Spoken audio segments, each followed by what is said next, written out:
Assalomu alaykum hurmatli talabalar. Bugun sizlar bilan O'zbekiston Milliy Universiteti Xorijiy filologiya fakulteti ingliz filologiyasi kafedrasi o'qituvchisi Jabbor va Nozima Kamoliddinimni boshlang'ich sinflarda chet tili o'qitish metodikasi fanidan ma'ruzamni boshlayman. Keling, ma'ruzamni ingliz tilida olib borsam. Welcome to the lecture. The lecture is about lesson planning. There is an email. You may write your questions to this email if you have any questions about the lecture. The outline of the lecture, we will answer to some questions about lesson planning. Why is lesson planning important? And what do you take into account when you design lesson plan? And types of lesson plan, components of the lesson plan, and these kind of issues we will discuss in our lecture. I would like to start with the Jeremy Harme's sentence. The best teachers are those who think carefully about what they are going to do in their classes and who plan how they are going to organize the teaching and learning.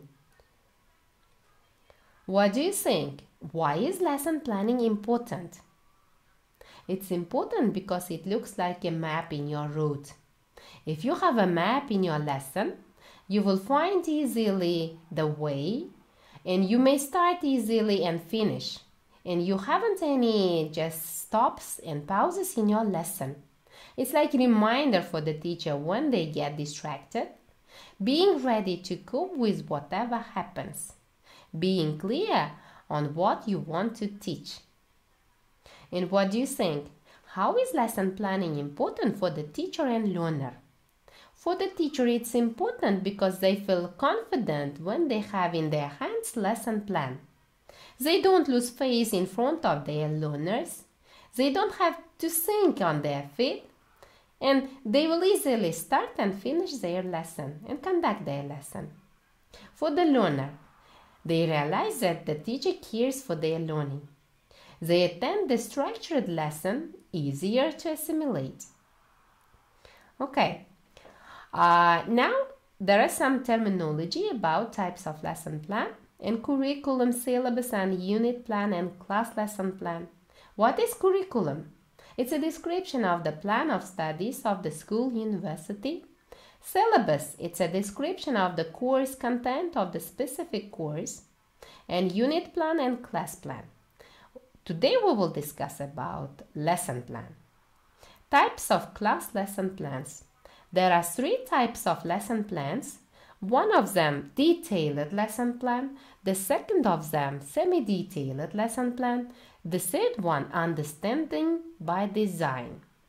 Detailed lesson plan, it tells you just already that everything is in detail. In this plan, both teachers and students' activities are presented and ready. And any teacher can take your detailed lesson plan and enter to your lesson. Semi-detailed lesson plan, it's like a half of the detailed lesson plan. It's having general game plan, what you wanted to cover for that subject on that particular day. Understanding by design, it's a type of the lesson plan where 3 stages. The first stage tells about desired results, assessment evidence, and learning plan. And today we will discuss about the simple detailed lesson plan. What do you take into account when you design the simple lesson plan? You should pay attention to the 5 principles. While you are designing lesson plan, it should be different, coherence, balance, flexibility, and challenge inside the lesson plan. These 5 guiding principles you should have in your lesson plan. Now, one by one, we will see why we write the lesson planning. Because you have different students which they have the different learning styles. Some of them could be the kinesthetic learners, others could be the audiovisual learners. That's why you should pay attention to their learning styles to consider different intelligent types. What you can vary? You can vary the content, activity, and interaction modes. It could be just started with a whole class lesson and pair work, individual work, And different materials also will be useful while you vary different lesson planning.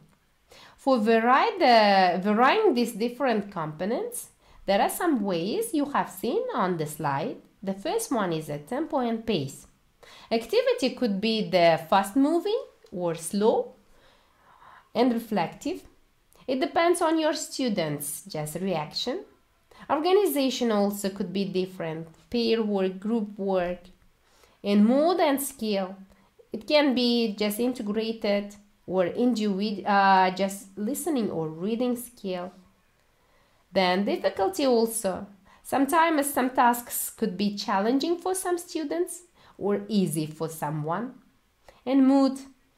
Your lesson plan could be just happy or sad mood lesson plan. And sometimes your activities also could be active and passive.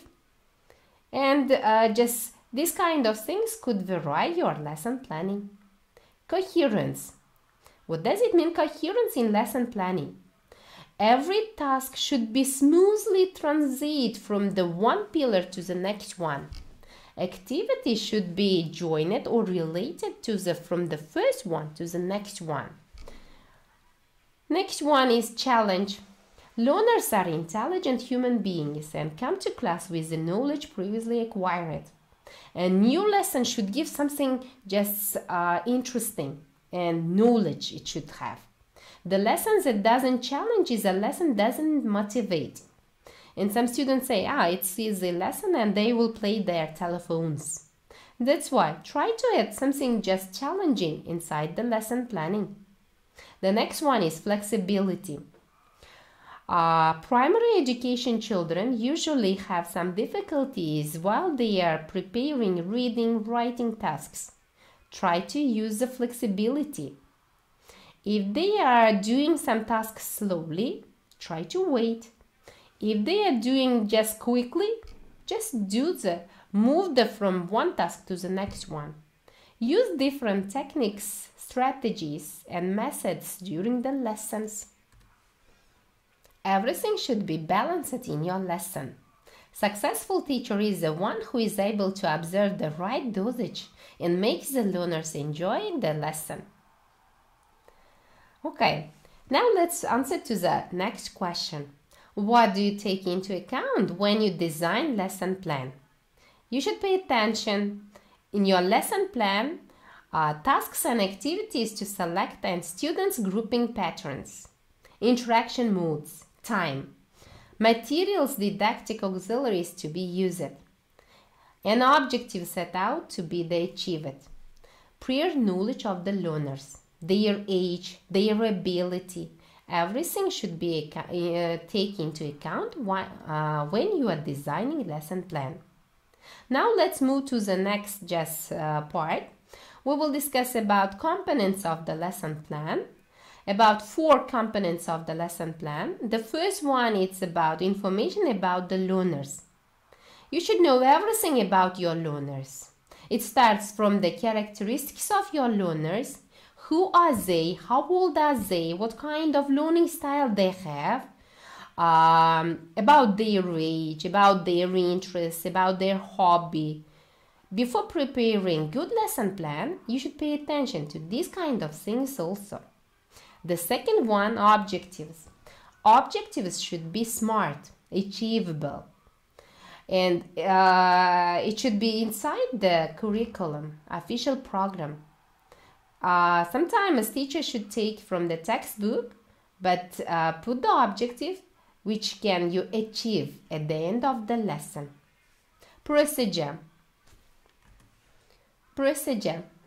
Logical sequencing. Teacher knows how to start the lesson and how to finish. How much time to spend to each activity. What to do in the main part and what to do in conclusion part. Who does what? Which students does just which activity? How interact with them with each other. The next one is aids. Next component is visual aids, real aids, authentic materials, textbook worksheets, board, wallpaper, all these things are, we call it aids.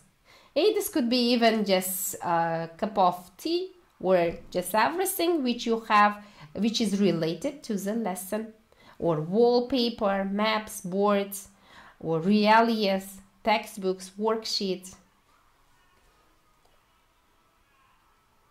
Let's come conclusion.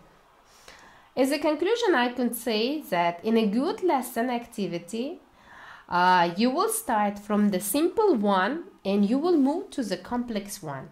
There should be a variety of activities and interaction modes. In a good lesson, you have a balance, coherence, and different tasks and activities. When we plan our teaching, we need to consider the overall objective and the connection between each separate lesson. Our lessons should be connected with the previous one and the next one. This is the end of the lecture. Thank you for your attention.